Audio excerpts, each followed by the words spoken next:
से मिल जाएगी, इस तरह की बात आ रही है, आपका क्या है? सबसे पहले तो आज इस प्रेस वार्ता बुलाने के लिए सियासरन ठाकुर जी को, हमारे जिला पार्टी के अध्यक्ष, उनको धन्यवाद देता हूँ और आप सबके प्रति, प्रेस मीडिया के भाइयों के प्रति आभार प्रकट करता हूँ। इनके शॉर्ट नोटिस पर आप सभी नालंदा के पत्रकार बंधु उपस्थित हैं और आज की इस प्रेस वार्ता में हमारे राष्ट्रीय महासचिव इंजीनियर सुनील जी हैं। हमारे इस प्रेस वार्ता में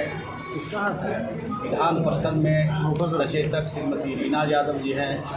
हिलसा के विधायक कृष्ण मुरारी जी हैं, राजगीर के विधायक कौशल किशोर जी हैं,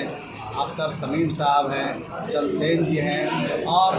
जिला के जितने भी प्रमुख नेता हैं यहाँ पर सभी लोग उपस्थित हैं। अभी जो सियासरन ठाकुर जी ने बताया कि हमारे नेता पर आरोप लग रहा है कि हमारे नेता और हमारा जो दल है वो डूबती जहाज है, तो हम ये कहना चाहते हैं कि हमारा नेता और हमारा जो डूबती जहाज है उसके कप्तान के रूप में आरसीपी साहब कई वर्षों तक उन्होंने काम किया है। राष्ट्रीय प्रधान महासचिव के रूप में संगठन काम किया है, राष्ट्रीय अध्यक्ष के रूप में उन्होंने काम किया है, अनेके पद पर रह के हमारे संगठन में उन्होंने काम किया है। तो जब इतना अनुभव था उनको इतना ज्ञान था कि डूबती जहाज है,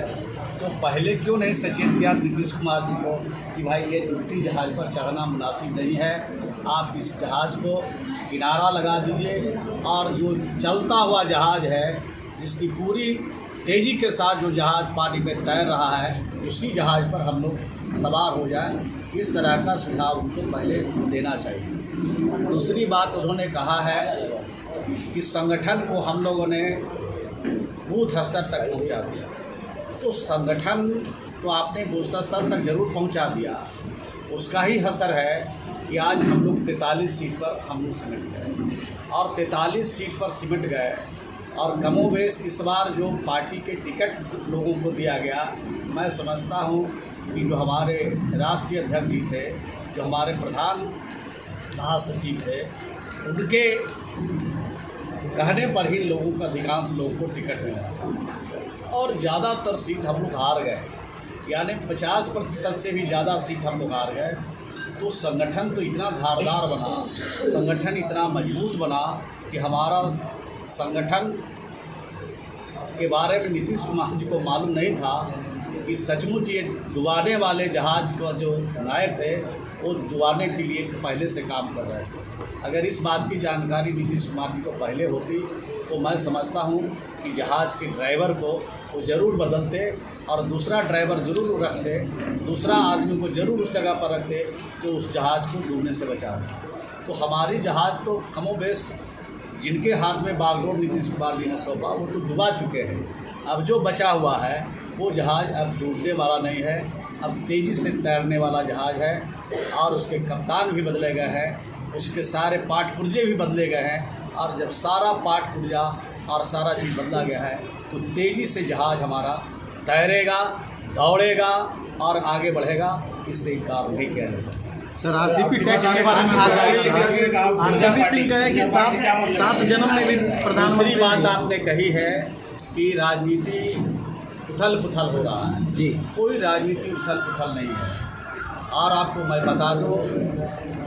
कि हमारे आरसीपी सिन्हा साहब के रिजाइनेशन के बाद जो विपक्ष स्थिति है उसकी पार्टी समीक्षा करेगी, उस पर पार्टी विस्तार से चर्चा करेगी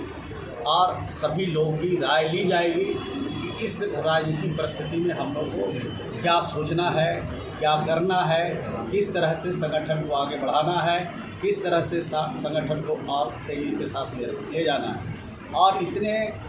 के बाद भी, उनके रिजाइनेशन के बाद भी बहुत सारे नेता आज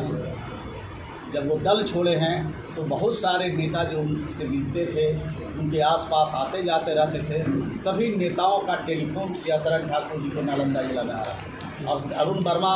भी उन्हीं के साथ काम कर रहे थे। जब उन्होंने रिजाइन किया तो उन्होंने फ़ोन किया हमको और कहा कि हम लोग तो जनता दल में हैं, हम लोग जो जनता दल में रहेंगे उनके साथ रहेंगे। तो इस तरह की जो परिस्थितियाँ हैं उसका मूल्यांकन होगा, उसकी समीक्षा होगा, उसके लिए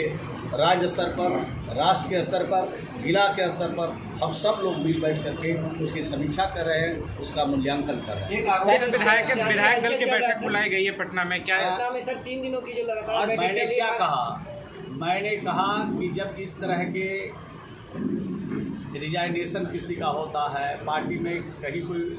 छोड़ देते हैं तो उस पर पार्टी समीक्षा करती है, पार्टी उस पर विचार करती है। कार्यकर्ता के साथ यहाँ हम लोग बैठे, कुछ लोग पटना में बैठे, हर ज़िले में इस पर मंथन हो रहा है। और जो लोग आ रहे हैं,